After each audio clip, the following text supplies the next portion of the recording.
Hello दोस्तों, राधे राधे। आज मैं आपको सुनाने जा रहा हूँ माघ मास महात्म का चौथा अध्याय।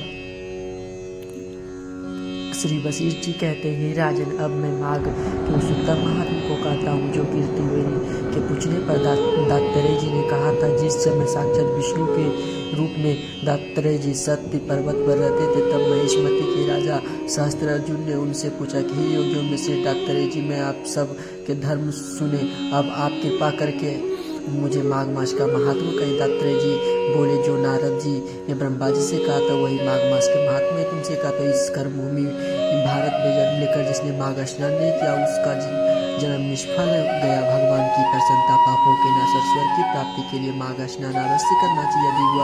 यदि यह पुष्ट व शुद्ध शरीर माघ स्नान के बिना ही रह जाए तो उसकी रक्षा करने से क्या लाभ। जल में बुलबुले के समान, मक्खी जैसे तुच्छ जंतु के समान यह शरीर माघ स्नान के बिना मरण समान है। विष्णु भगवान की पूजा न करने वाला फिर ब्राह्मण, बिना दक्षिणा के श्रद्धा, ब्राह्मण रहित क्षेत्र, आचार रहित कुल, ये सब नाश के बराबर है। गर्भ से धर्म का, क्रोध से तप का, गुरुजन की सेवा से करने से स्त्री तथा ब्रह्मचारी, बिना जली अग्नि से हवन और बिना साक्षी के मुक्ति का नाश हो जाता है। जीविका के लिए करने वाली तथा अपने ही लिए बनाए हुए भोजन की क्रिया, क्षुद्र से भिक्षा लेकर क्या वैयक्ता, कंजूस का धन का, यह सब नाश के कारण बिना अभ्यास और आलसी वाली विद्या, असत्य वाणी, विरोध करने वाला राजा, जीविका के लिए तीर्थयात्रा, जीविका के लिए व्रत, संध्यायुक्त मंत्र का जब विरचित होकर जप करना, वेद न जानने वाले को दान देना, संसार में नास्तिक मत ग्रहण करना, श्रद्धा बिना धार्मिक क्रिया, यह सब व्यर्थ है। और जिस तरह दरिद्र का जीना व्यर्थ है, उसी तरह माघ स्नान के बिना मनुष्य का जीना व्यर्थ है। ब्रह्मघाती, सोना चुराने वाला, मदिरा पीने वाला, गुरु पत्नीगामी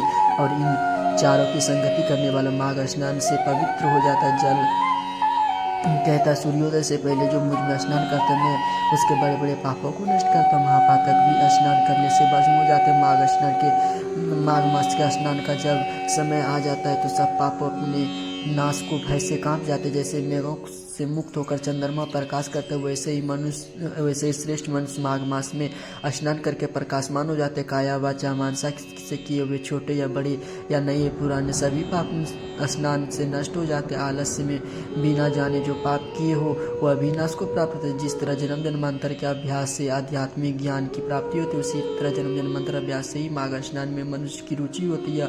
अपवित्रों को पवित्र करने वाला बड़ा तप और संसार रूपी कीचड़ को धोने की पवित्र वस्तु है। राजन, जो मनोवांछित फल देने वाला माघ स्नान नहीं करते वह सूर्य चंद्र के समान भोगों को कैसे भोग सकते हैं। इस प्रकार माघ मास महात्मा का चौथा अध्याय संपूर्ण हुआ। राधे राधे। दोस्तों, कमेंट बॉक्स में जय जय श्री राधे और हर हर महादेव जरूर लिखिएगा। और ऐसे ही हमारे चैनल को हर रोज मैं अपलोड वीडियो करूंगा माघ मास महात्मा का, आप लोग जरूर सुनिएगा। राधे राधे।